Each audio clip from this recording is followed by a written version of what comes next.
नमस्कार, स्वागत है आपका। इंडिया टीवी देख रहे हैं आप। आपके साथ मैं हूं प्राची पाराशर। वक्त है कहानी कुर्सी की का, जिसमें हम चर्चा करेंगे उत्तर प्रदेश की। वो राज्य है जहां से बीजेपी को सबसे ज्यादा उम्मीदें थी, लेकिन इसी राज्य से बीजेपी को सबसे बड़ा झटका लोकसभा चुनावों में लगा। अब जब से नतीजे सामने आए हैं, तभी से हर रोज ये पता लगाने की कोशिश की जा रही है कि आखिर इस हार की वजह क्या रही। जो उम्मीदवार थे, क्या उनका चयन गलत तरीके से हुआ? जो स्थानीय संगठन है, क्या उनकी मदद उम्मीदवारों को नहीं मिल पाई? क्या इस बार आरएसएस कार्यकर्ताओं ने उस तरीके से काम नहीं किया जिस तरीके से हर चुनावों में आरएसएस कार्यकर्ता घर घर जाकर, गली गली जाकर प्रचार प्रसार किया करते थे, मुद्दों की जानकारी दिया करते थे?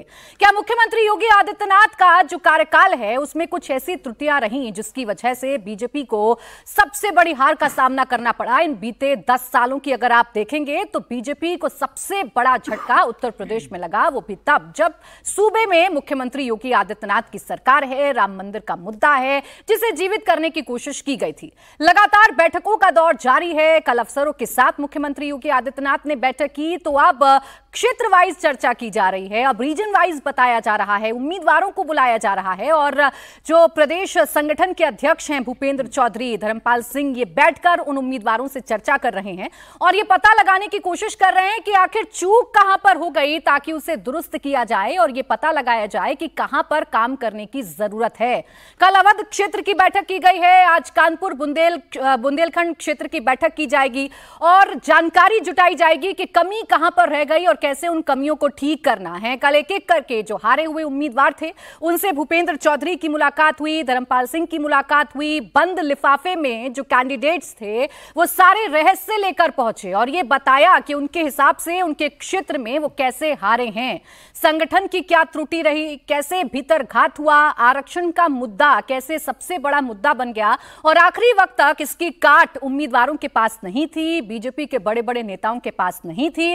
जो नैरेटिव विपक्ष ने चलाया, उस नैरेटिव में कैसे बीजेपी फंसी और उत्तर प्रदेश में हार का सामना करना पड़ा। तो एक एक क्षेत्र के हिसाब से चर्चा की जा रही है और आने वाले वक्त के हिसाब से उन कमियों को दुरुस्त किया जा रहा है। मुख्यमंत्री योगी आदित्यनाथ भी पूरी तरीके से एक्टिव नजर आ रहे हैं। इसके साथ ही साथ उम्मीदवारों से भी चर्चा की जा रही है। अब कल जो बंद लिफाफा सामने आया था, उस बंद लिफाफे में कई त्रुटियों की जो जिक्र है वो किया गया है। अब कैसे एक के बाद एक अपनी कमियों पर काम किया जा रहा है, कैसे एक के बाद एक अपनी कमियों को उजागर किया जा रहा है, कैसे खुलकर उन बातों पर चर्चा हो रही है, आपको बताएंगे। लेकिन उससे पहले आइए आपको सुनाते हैं एक बयान। 2024 में भी राम राज्य का विधान देखिए, लोकतंत्र के पर्व में कैसा है। जिन्होंने राम की भक्ति की पर धीरे धीरे अहंकार आ गया, उस पार्टी को सबसे बड़ी पार्टी घोषित कर दिया।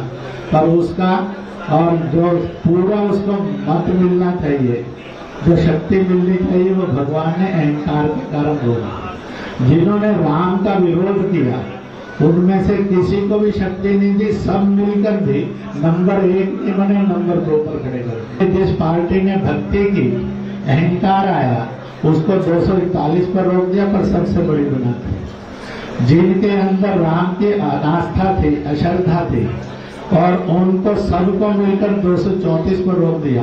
कहा तुम्हारी अनास्था का यही दंड तुम्हें है कि तुम सफल नहीं हो सकते। तो देखिए, अब आरएसएस की तरफ से भी फीडबैक लगातार लिया जा रहा है और आरएसएस भी ये पता लगाने की कोशिश कर रही है। हालांकि खुलकर अहंकार की बात यहाँ इंद्रेश कुमार की तरफ से कही गई है और ये कहा गया है कि भाई यही वक्त है, अभी भी अपनी त्रुटियों को दूर कर लीजिए, अहंकार को कम कर लीजिए, वरना इससे भी बुरे परिणाम भुगतने पड़ सकते हैं। तो दूसरी तरफ उत्तर प्रदेश में जो सेल्फ असेसमेंट है वो लगातार किया जा रहा है। मेरे साथ खास मेहमान इस वक्त स्टूडियो में है। हर्षवर्धन त्रिपाठी जी हमारे साथ हैं, समीर चौगावकर हमारे साथ हैं, राहुल महाजन जी हैं और संगीत रागी जी हमारे साथ हैं। आप सभी का बहुत बहुत स्वागत है। रुचि कुमार मेरी सहयोगी इस वक्त हमारे साथ जुड़ चुकी हैं। रुचि, सबसे पहले आपके पास आ रही हूं। ये जो बैठकें हो रही हैं और जिस बंद लिफाफे का जिक्र सबसे ज्यादा किया जा रहा है, उस बंद लिफाफे में क्या बड़ी बातें, क्या कॉमन फैक्टर निकल कर आ रहा है बीजेपी की हार का? देखिए, 3-4 कॉमन फैक्टर्स हैं। एक तो जो कैंडिडेट्स आ रहे हैं, जो हारे हैं, जो बता रहे हैं, एक तो वो ये बात कह रहे हैं कि जो इंडिया गठबंधन था वो लोगों को ये बताने में कामयाब रहा कि अगर बीजेपी आएगी दोबारा से सत्ता में तो जो आरक्षण है, जो संविधान है, वो बदल दिया जाएगा। उनका कहना है कि ये जो एक तरह का भ्रम फैलाया गया जनता में, बीजेपी उसको काउंटर नहीं कर पाई, लोगों तक ये नहीं बता पाई कि ऐसा कुछ नहीं होने वाला। तो एक बड़ी वजह ये बता रहे हैं, और इसकी वजह से हुआ ये कि जो मायावती का दलित वोटर था, जो 2014 से बीजेपी की तरफ ज़्यादा जा रहा था, या जो जाटा वोट था जो मायावती के पास था, वो काफ़ी बड़ी तादाद में इंडिया गठबंधन की तरफ चला गया, साइकिल को पड़ गया। जो कभी नहीं पड़ता था वो साइकिल को चला गया दलित वोट। एक वजह ये बताई जा रही है। एक बड़ी वजह बताई जा रही है, जैसे अभी हमने बांदा के जो प्रत्याशी जो हारे हैं आर.के. पटेल, उनसे बात की, उन्होंने कहा कि भीतरघात हुआ, हमारी पार्टी के लोगों ने हमें सपोर्ट नहीं किया, हमारा प्रचार नहीं किया, हमारी मीटिंग्स में नहीं आए। तो एक बात ये की जा रही है कि पार्टी के जो नेता थे, जो कार्यकर्ता थे, कई जगह उन्होंने बहुत बड़ा नुकसान किया और उन्होंने वोट नहीं दिलाया। फिर एक ये बात की जा रही है कि जो बूथ कमिटीज़ की बात की जाती थी कि बीजेपी एक ऐसी पार्टी है जिसका बूथ मैनेजमेंट बहुत अच्छा है, उसके पन्ना प्रमुख हैं, यानी हर पेज के 10 वोटर्स के जिम्मेदार हैं वो 5 साल उनके पास जाते हैं, केंद्र की योजनाएं, यूपी की योजनाएं, सरकार की सब बताते हैं, उनकी मदद करते हैं और उनको वोट दिलवाने के लिए बूथ में लाते हैं। तो बहुत सारे जो प्रत्याशी हैं जो हारे, उन्होंने कहा कि इस बार ऐसा नहीं हुआ।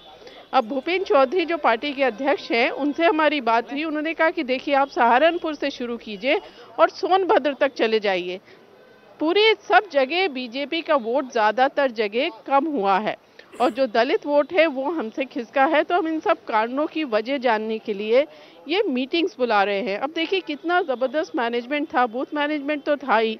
करीब 70 पदाधिकारियों को 80 लोकसभा सीट का इंचार्ज बनाया था बीजेपी ने, और उनकी जिम्मेदारी ये थी कि एक एक सीट का फीडबैक रोज़ पार्टी ऑफिस में दिया जाए। तो इस समय वही मीटिंग चल रही है उन पदाधिकारियों की कि आखिर ऐसा क्या हुआ, ये फीडबैक पार्टी ऑफिस तक क्यों नहीं पहुंचाया गया कि कई जगह जमीन पर पार्टी की स्थिति ठीक नहीं है। ठीक है, भीतरघात कैसे हो रहा है, आरक्षण के मुद्दे को कैसे टैकल किया जाए, उम्मीदवारों के चयन को लेकर अगर इतनी सारी बातें हो रही थी, उम्मीदवारों को अगर समर्थन नहीं मिल रहा था, तो बातें वक्त रहते शीर्ष नेतृत्व तक कैसे नहीं पहुंची, अब इसी पर मंथन किया जा रहा है।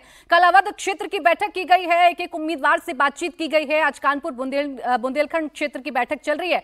आइए आपको सीट वाइज बताते हैं और फिर चर्चा करेंगे कि आखिर कैसे हार का सामना करना पड़ा। देखिए, सुल्तानपुर सीट पर हार का सामना करना पड़ा, प्रतापगढ़ सीट पर हार का सामना करना पड़ा, कौशाम्बी, रायबरेली में हार का सामना करना पड़ा, इस बार अमेठी हार गए, प्रयागराज हार गए, बस्ती भी हार गए, और जो जीत का मार्जिन था प्रतिद्वंदी उम्मीदवार का, वो जीत का मार्जिन भी अच्छा खासा था। खीरी, मोहनलालगंज में भी हार का सामना करना पड़ा, सीतापुर, फतेहपुर में भी हार का सामना करना पड़ा। और इन्हीं उम्मीदवारों के साथ बैठक कर ये जाना जा रहा है, ये पता लगाया जा रहा है कि हारे तो हारे, लेकिन ये जीत का मार्जिन और ये जो अंतर है वोटों का, ये इतना ज्यादा कैसे हो गया, वोट शेयर कम कैसे हो गया। अब हर्षवर्धन जी, इसमें से अगर हम सीटें पिक करें तो जो लखनऊ के आसपास की सीटें हैं वहां भी आपको हार का सामना करना पड़ रहा है। आप मोहनलालगंज हार रहे हैं, आप अवध की उन सीटों को हार रहे हैं जहां पर आपका स्ट्रांग होल्ड कहा जाता था, सुल्तानपुर आप हार रहे हैं। क्या वजह समझ में आती है इन सीटों पर? देखिए, मूल वजह तो यही है कि भारतीय जनता पार्टी का कार्यकर्ता निष्क्रिय रहा। अगर ये प्रत्याशी जी लोग जो हार के पहुंचे हैं और अब बता रहे हैं कि हमारा कोई साथ नहीं दे रहा था, तो जरा ये भी पूछा जाना चाहिए कि कितने लोगों को साथ लेने की कोशिश की गई, कितने नेताओं को, कितने कार्यकर्ताओं को, कितने अलग अलग पदाधिकारी जो मूल भाजपा के हैं, जो अनुषांगिक संगठनों के हैं, मोर्चे के हैं, उनको कितने लोगों को प्रत्याशी या उनकी टीम ने संपर्क किया, कितने लोगों को संगठन की तरफ से सीधे किसी कार्यक्रम में लगाया गया, या सब कुछ तय रेडीमेड आता था और तय है कि यही 2-4 लोग सब कुछ करेंगे। मुझे लगता है सबसे मूल समस्या यहां है। पहली मूल समस्या ये थी कि प्रत्याशी चयन अपने लिहाज से जिसने भी किया हो वो चयन गड़बड़। फिर जिसको प्रत्याशी चयन कर लिया उसने कहा हम तो मोदी जी के नाम पे जीत ही जाएंगे, हम तो कोई मुश्किल होने वाली नहीं है, राम मंदिर बना हुआ, इतना काम किया है, और बिना किसी संकोच के मैं कहूं उत्तर प्रदेश का ही हूं, इतना काम तो आजादी के बाद कभी हुआ ही नहीं जितना नरेंद्र मोदी की सरकार में हो गया। एक काम का दौर आया था जब अटल बिहारी वाजपेयी की सरकार आई थी, वरना तो कभी उत्तर प्रदेश में तो काम होता कभी दिखता ही नहीं था। लेकिन उसके बाद हारे तो मूल वजह यही कि जब आप कहते हैं कि हम प्रोपागेंडा को ध्वस्त नहीं कर पाए, जनता उसमें फंस गई, इसका मतलब ये आपका कार्यकर्ता उस प्रोपागेंडा को ध्वस्त करने में रुचि नहीं ले रहा था। वो भी कहीं चौराहे पे बात हुई तो कह रहा है कि हाँ वो कह तो दिए। अब खुद लल्लू सिंह ने बोला था, लल्लू सिंह ने एक छोटी सी बैठक थी उसमें बोला था कि 400 आ जाए तो हम जरा संविधान बदल देंगे। अब क्या बदल दोगे भैया, जरा बता देते। लंबे समय से कार्यकर्ता हैं, इतने लंबे समय से विधायक सांसद रहे, उसके बाद भी आपको नहीं पता है कि चुनाव के समय में कैसे बोला जाता है। या दूसरे प्रत्याशियों की बात करें, प्रतापगढ़ और कौशाम्बी दोनों जगह प्रत्याशी बदलने की बात थी। बाद में कहा गया कि अमित शाह जी ने बैठक कर ली है, सब कुछ सुधर गया। नहीं सुधरा। 14-19 से दोनों जीते हुए प्रत्याशी थे। सुल्तानपुर में तो खुद मेनका गांधी थी। इसका मतलब ये हुआ, मेनका गांधी तो कई लोग, मैं रिपोर्ट्स पढ़ रहा था, अब पत्रकार लोग भी उस तरह की रिपोर्ट करते हैं कि एकदम मां के भाव में मेनका जी प्रचार करती हैं, तो मां भी नहीं चल पाई, माता जी को भी लोगों ने नहीं स्वीकार किया। अब ये सबके ध्यान में होगा कि पिछले चुनाव में भी 2019 में भी मेनका गांधी बहुत कम अंतर से वहां से जीती थी, वो जो वरुण गांधी की सीट हो गई थी।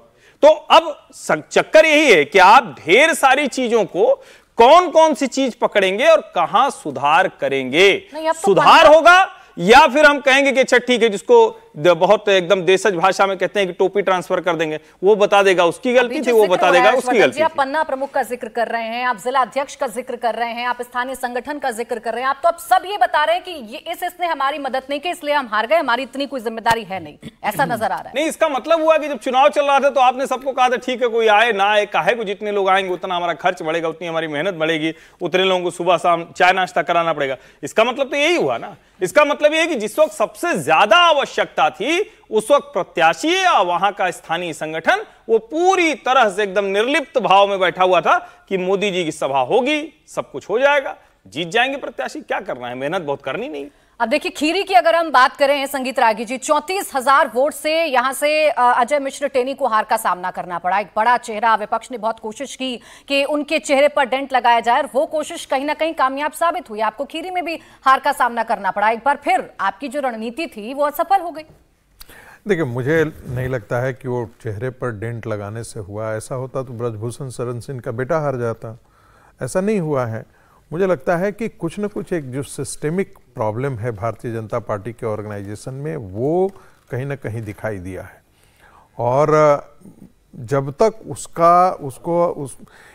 उसका ठीक से आकलन नहीं किया जाता है, एक मोटा मोटी आकलन जो निकल करके आया अभी हर्षवर्धन जी ने जिसका जिक्र किया, सच्चाई तो यही है कि कई ऐसे कॉन्स्टिट्यूएंसी में देखा गया कि कार्यकर्ता थे ही नहीं। कॉल सेंटर जो है वो स्लिप बांट रहा था। मैं गाजियाबाद का उदाहरण दे सकता हूँ। आप जिस समय मैं वोट देने गया था, आप मुझे मिली थी वहाँ पे उस सेंटर पे। मैं चूँकि मुझे सुबह सुबह टेलीविज़न पर आना था, इसलिए मैं बहुत जल्दी में था कि जाऊँ वहाँ पे, और हम एक दिन पहले से थे। हमको पता लगा कि वो कॉल सेंटर को इंगेज किया गया है किस चीज़ के लिए, तो स्लिप बांटने के लिए। पहले कार्यकर्ता होते थे, भारतीय जनता पार्टी के लोग कार्यकर्ता होते थे। भारतीय जनता पार्टी जो है वो संघ के अनुसांगिक संगठनों में, शाखा में ये बात होती थी, शाखा के बाद अनुसांगिक संगठनों तक के बात जाती थी, और सारे लोगों की ये जिम्मेदारी तय होती थी कि कौन किस सोसाइटी में जाएगा, कितने लोगों की जिम्मेदारी होगी, कौन कौन कहाँ कहाँ पर जाएगा। जितने भी चुनाव के दरमियान, चाहे वो उत्तर प्रदेश हो, चाहे वो राजस्थान हो, राजस्थान से हमारे पास रोज खबरें आया करती थी, भाई साहब चुनाव चढ़ नहीं रहा है। ये भाषा होती थी वहाँ के लोगों की, भाई साहब चुनाव चढ़ नहीं रहा है, कोई कार्यकर्ता उस ढंग से उत्साहित नहीं दिख रहा है। आखिर क्यों, ऐसा क्या हुआ? एक नैरेटिव जो बिल्ड किया गया, हम उसको ध्वस्त नहीं कर पाए। भारतीय जनता पार्टी का जो सोशल मीडिया था वो पूरा थका हुआ, बैठा हुआ, चौपट हुआ पड़ा हुआ था। एक एग्रेशन आप देखिएगा कि 2014 का जब नरेंद्र मोदी का चुनाव था, तो जब भी हम लोग सोशल मीडिया खोलते थे, भारतीय जनता पार्टी छाया हुआ रहता था। पुलवामा के बाद यदि आप देखेंगे कि 2014 का 2019 का नैरेटिव जो है वो पूरा छाया हुआ रहता था। इस बार हमने देखा कि भारतीय जनता पार्टी पूरी तरीके से सोशल मीडिया में पिटी हुई है। दूसरी बात, जो नए वोटर्स थे, जो उत्साही वोटर थे, आपने इतने सारे धतकर्म हुए। ये पेपर लीक का मामला, इसको कभी भी गंभीरता से नहीं लिया गया। कोई एक नहीं, 5 साल के अंदर बहुत सारे हुए। लेकिन ठीकरा किस पर फोड़ा गया? ठीकरा भारतीय जनता पार्टी की सरकार पर फोड़ी गई। ऐसा नहीं था कि राजस्थान में नहीं हुआ था, ऐसा नहीं था कि बाकी कांग्रेसी राज्यों में पहले होता नहीं था। लेकिन ऐसे नैरेटिव को खास करके उत्तर प्रदेश में रोज ये बातें की जा रही थी कि एग्जामिनेशन सिस्टम में नहीं है, भर्ती में घोटाले हो रहे हैं। ऐसी बातों को आप कारपेट के अंदर यदि आप डाल देते हैं और आप नैरेटिव को काउंटर भी नहीं करते हैं, तो इसका मतलब है कि आप जो है लोगों में, जनता में जो विश्वास कायम करना चाहिए वो आप विश्वास नहीं कायम कर रहे हैं, दूसरी तरफ आप उनमें एक असंतोष पैदा कर रहे हैं और इसका नतीजा जो है वो भारतीय जनता पार्टी को चुनाव में भुगतना पड़ा है। सामाजिक समीकरण को लेकर के हम बात करें तो बिल्कुल हम कह सकते हैं कि सामाजिक समीकरण को जिस तरीके से बिठाया जाना चाहिए था, हम लोगों ने टेकन फॉर ग्रांटेड लिए। 2014 का प्रयोग को हम आज तक करते रहे। हमें नहीं लगा कि हमको नए तरीके से इस पर सोचने की भी आवश्यकता है। लल्लू सिंह का ही उदाहरण आप ले लीजिए तो लल्लू सिंह को कहीं से भी वहां पर 6% राजपूतों का वोट है। आप किस कारण से लल्लू सिंह को वहां पर दे देते हैं? पारसी समुदाय, कुर्मी समुदाय, यादव समुदाय, आपको पता है कि यादव का वोट एक मुश्त जाने वाला है या जा सकता है, मुस्लिमों का वोट वहां पर एक मुश्त जा सकता है। तो बाकी ओबीसी कैटेगरी को लोगों को लाने के लिए हमने क्या किया? वो जो एक बात थी कि नरेंद्र मोदी के चेहरे पर हम किसी को भी, पत्थर को भी हम वहां पर खड़ा कर देंगे तो जीत जाएंगे, और ये सारे निकम्मापन जो है वो मूलतः सच पूछिए तो जो ये जो प्रत्याशी हैं, प्रत्याशियों ने भी कुछ भी करने की जहमत नहीं उठाई। जहमत उठाने का मतलब है कि आप जाकर के मिलना, सब लोगों को कहना, राष्ट्रीय स्वयंसेवक संघ और उसके सांघिक संगठनों के पास जाना, उनके साथ मिल बैठ करके स्ट्रेटजी तय करना। उनको मैंने देखिए, भारतीय जनता, ये कम से कम मैं कह सकता हूं कि राष्ट्रीय स्वयंसेवक संघ का कार्यकर्ता जो होता है बहुत स्वाभिमानी होता है। वो अपनी जेब लगा करके आपके लिए काम करता है, और आप उसमें यदि आप एरोगेंस दिखाएं कि वही आपके पास चल करके आए, आप उसके पास चल करके नहीं जाएं, तो ऐसा होने वाला नहीं है। तो ये बहुत सारी चीजें, ये कहा जाता है ना कि success has many fathers and failures have none. आज जब असफलता हुई है तो बहुत सारी चीजें निकल कर भी आ रही हैं, खुल करके भी आ रही हैं। अब जिस ग्राउंड की रिपोर्ट की हम बात कर रहे हैं, प्रयागराज में मैं खुद गई, वहां पर कार्यक्रम किया, लोगों से बात की। राहुल जी, इतनी नाराजगी तो हमें भी समझ में आ रही थी कि युवा नाराज है, बेरोजगारी पर बात करना चाहता है, शिक्षा पर बात करना चाहता है, महंगाई को एक मुद्दा बनाया गया, आरक्षण को एक मुद्दा बनाया गया। तो क्या ये ग्राउंड की रिपोर्ट प्रत्याशी तक नहीं पहुंच रही थी? आप प्रयागराज की भी सीट हार जाते हैं, हरीश द्विवेदी हार जाते हैं, मोहनलालगंज से कौशल किशोर हार जाते हैं, तो इन सीटों पर आपको समझ में नहीं आ रहा था कि वोटर क्या सोच रहा है, क्या मुद्दे उसके दिमाग में इस वक्त फिट हो रहे हैं? देखिए, जहाँ तक बीजेपी का सवाल है, हम इसी मंच से हम बहुत बार चुनाव से पहले डिस्कस कर चुके थे कि बीजेपी की मशीनरी कितनी अच्छी है, वो कितनी दूर तक जाती है, वो ब्लॉक लेवल तक और बूथ लेवल तक कितने अच्छे हैं और कितना सिस्टमेटिक चुनाव लड़ते हैं। यही सब बातें हमने की थी। अब चुनाव हार गए हैं तो ऐसा लगता है कि कुछ भी नहीं था, है ना। तो ये ऐसा नहीं है कि मशीनरी नहीं थी या लोग नहीं थे या वो कर नहीं रहे थे। मुझे लगता है 2-3, जैसे हम पश्चिमी उत्तर प्रदेश से इसको ज़्यादा अच्छी तरह समझ सकते हैं, जैसे सहारनपुर, मुजफ्फरनगर, कैराना, नगीना, बिजनौर, मुरादाबाद, रामपुर, पीलीभीत। इसमें अगर बिजनौर को छोड़ दें तो बिजनौर क्योंकि जो है वो आरएलडी को दिया गया था, तो पीलीभीत को हारी बीजेपी जो है, पीलीभीत जीत पाई, बाकी 6 सीटें हार गई। अब सिर्फ यहाँ पे क्या फैक्टर्स हैं? यहाँ पे मुस्लिम एक फैक्टर है, यहाँ पे जाट एक फैक्टर है। तो साफ दिखता है मुस्लिम जो है वो एक मुश्त वोट दिया कि वो, उनको ये लग रहा था जो भी मुद्दे उठाए जा रहे थे बीजेपी की तरफ से, उनको कहीं ना कहीं इनसिक्योरिटी का भाव आ रहा था और उसके कारण उन्होंने एक मुश्त वोट किया। जाट को लेकर, जाटों की नाराजगी को लेकर बीजेपी उसको जो है कंटेन नहीं कर पाई। अब अगर मुजफ्फरनगर की बात करें तो 2 नेता आपको अभी भी लड़ते हुए दिखाई देते हैं। तो अब जो पार्टी के अंदरूनी डायनेमिक्स थी, एक दूसरे से लड़ाई झगड़ा, एक दूसरे से मनमुटाव, उसे नहीं कंट्रोल कर पाए। दूसरा जो जातीय समीकरण है उसे कंट्रोल नहीं कर पाए। तीसरी बात जो बाकी पैनलिस्ट भी बोल रहे हैं कि देखिए, एक ऑर्गेनाइजर में अभी एक लेख भी छपा है रत्न झालदा का, वो माने जाते हैं आरएसएस के आइडियोलॉग माने जाते हैं। उन्होंने कहा कि जो कैंडिडेट थे या जो नेता थे, पहले क्या होता था चुनावों में, वो लोग आरएसएस के कार्यकर्ताओं के पास जाते थे, उनको अपने साथ जोड़ते थे। इस बार ऐसा कुछ दिखाई नहीं दिया कि वो जाके जोड़ें आरएसएस के लोगों को, जो वहाँ पे कार्यकर्ता ज़मीन पे हैं, उनको बोलें कि आप हमारी मदद करें। ऐसा कुछ नहीं हुआ। एक ये चीज़ दिखाई दी। दूसरी चीज़ ये दिखाई दी कि जो अति विश्वास था कि नरेंद्र मोदी जी ने जो काम किए हैं, जिस तरह से उन्होंने बेहतरीन देश के लिए पूरा माहौल बनाया, उसमें हम जीत ही जाएंगे। तो एक वो जो फैक्टर था कि हम जीत ही जाएंगे तो आगे मेहनत करने की जरूरत है। ये सारे फैक्टर्स मिलके जो हैं वो बीजेपी का उत्तर प्रदेश में हार के कारण बने। अब जब अवध की चर्चा होती है समीर जी, तो अवध में इतना बुरा हार का सामना भारतीय जनता पार्टी को करना पड़ेगा, ये तो शायद बीजेपी ने भी नहीं सोचा था। अब बेशक कैंडिडेट्स कहें हमारे साथ भीतरघात हो गया, अब तो बुलडोजर का भी जिक्र किया जा रहा है कि वो बुलडोजर जिसे प्रतीक बना लिया था एक सख्त शासक के तौर पर, जिसका इस्तेमाल खूब विधानसभा चुनावों में किया गया, उसका फायदा हुआ, एक बार फिर से योगी आदित्यनाथ जीत कराए। अब उसी बुलडोजर को भी कहीं ना कहीं दोष दिया जा रहा है और कहा जा रहा है ज्यादा सख्ती हो गई बुलडोजर से, मुसलमानों के साथ साथ हिंदुओं के भी घर तोड़ दिए गए, उनकी दुकानें तोड़ दी गई, जिसकी नाराजगी वोटर्स के अंदर थी। देखिए प्राची जी, अगर भारतीय जनता पार्टी का 33 सीटों पर आकर टिक जाती है उत्तर प्रदेश के अंदर, तो ये बताता है कि भाई भारतीय जनता पार्टी के संगठन और सरकार में सामंजस्य नहीं था और दोनों को इसके हार की जिम्मेदारी लेनी पड़ेगी। सीबीआई नहीं कह सकता कि भारतीय जनता पार्टी के संगठन ने काम नहीं किया, योगी का प्रशासन बहुत अच्छा था, सरकार बहुत अच्छी चली है। अगर उत्तर प्रदेश में योगी से भी कुछ नाराजगी रही होगी, सरकार की योजनाओं से जमीनी स्तर पर नहीं पहुंची होंगी, संगठन और सरकार का सामंजस्य नहीं रहा होगा, प्रदेश संगठन और केंद्रीय संगठन के बीच में सामंजस्य नहीं रहा होगा, टिकट वितरण के अंदर कुछ ऐसी खमियां रही होंगी, संघ और भारतीय जनता पार्टी के संगठन के अंदर कोई सामंजस्य की कमी रही होगी, जिसके कारण जमीनी स्तर पर जो बात पहुंचनी चाहिए थी और जमीनी स्तर पर जिस तरीके से आपस में सामंजस्य करके चुनाव लड़ा जाना था वो नहीं रहा होगा।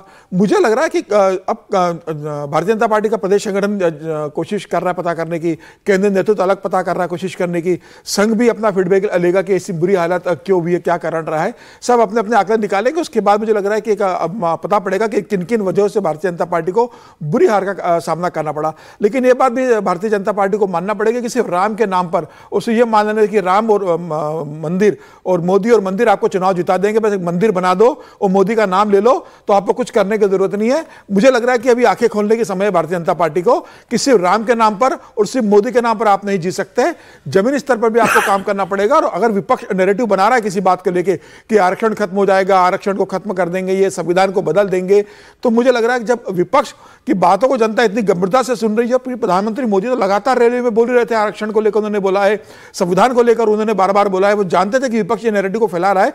जब प्रधानमंत्री की बार बार बात कहने के बाद प्रधानमंत्री मोदी ने तो इतनी रैलियां की है, भारतीय जनता पार्टी का संगठन जमीनी स्तर पर इतना मजबूत है, विपक्ष का इतना मजबूत नहीं है, उसके बाद ऐसा क्या कारण रहा कि मतदाताओं ने विपक्ष की बात को महत्व दिया, उनकी बात को सच्चाई मान ली और आपकी बात पे भरोसा नहीं किया? तो फिर आपको यह आत्ममंथन की जरूरत है कि आपके व्यवहार में ऐसा क्या झलकता था जिससे जनता को यह लगा कि आप अगर सत्ता में पूर्ण बहुमत से आओगे तो उनके लिए खतरे की घंटी बनोगे। आप ये विश्वास जनता के बीच में क्यों नहीं बना पाए? मुझे लग रहा है ये पार्टी को भी सोचना पड़ेगा। अब पार्टी में अलग तरीके से विश्लेषण हो रहा है कि भाई भीतरघात किया गया, तो फिर आप देखिए संगीत सोम और का जो मामला था संजीव बलियान का, वो क्यों शॉर्ट आउट नहीं किया गया संगठन के द्वारा? आप रायबरेली में देख सकते हैं कि अदिति सिंह नाराज थी, वो पांडे नाराज हो गए थे, वहां पर अमित शाह ने बैठक ली, तो वहां क्यों नहीं हुआ? प्रदेश संगठन के अंदर जिस तरीके से कई बड़े नेताओं के बीच एक ईगो की लड़ाई चल रही थी, क्यों संगठन ने उसकी तरफ ध्यान नहीं दिया गया? क्यों इस तरह से कहा गया कि सुनील बंसल दिल्ली के बाहर बैठकर उत्तर प्रदेश को पूरा हस्तक्षेप करते रहे और उसके कारण भी वह विवाद पैदा हुआ? जब ये सब बातें हो रही थी तो मुझे लग रहा है कि संगठन को ये लग रहा था कि प्रधानमंत्री मोदी है, मोदी जी आएंगे, सारी समस्या का निपटारा हो जाएगा। मुझे लग रहा है ये झटका लगना जरूरी था।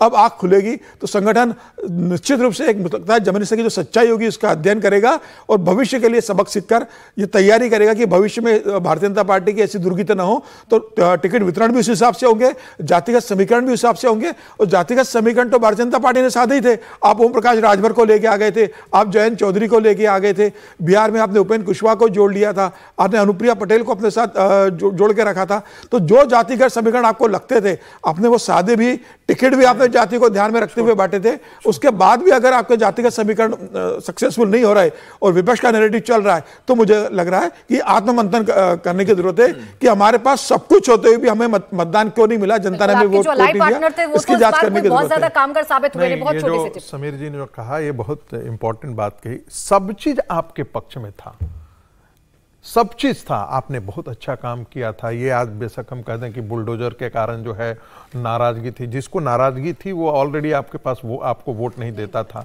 लेकिन सब में हिंदुओं में भी नाराजगी थी, इसके कारण मैं ये मानने के लिए तैयार नहीं हूं। काम बहुत अच्छा हुआ, सब चीज अच्छा था, एडमिनिस्ट्रेशन बहुत अच्छा था, कुछ तो ऐसी चीज थी जिससे जनता का और प्रशासन का कनेक्ट खत्म था, संगठन का और जनता का कनेक्ट खत्म था,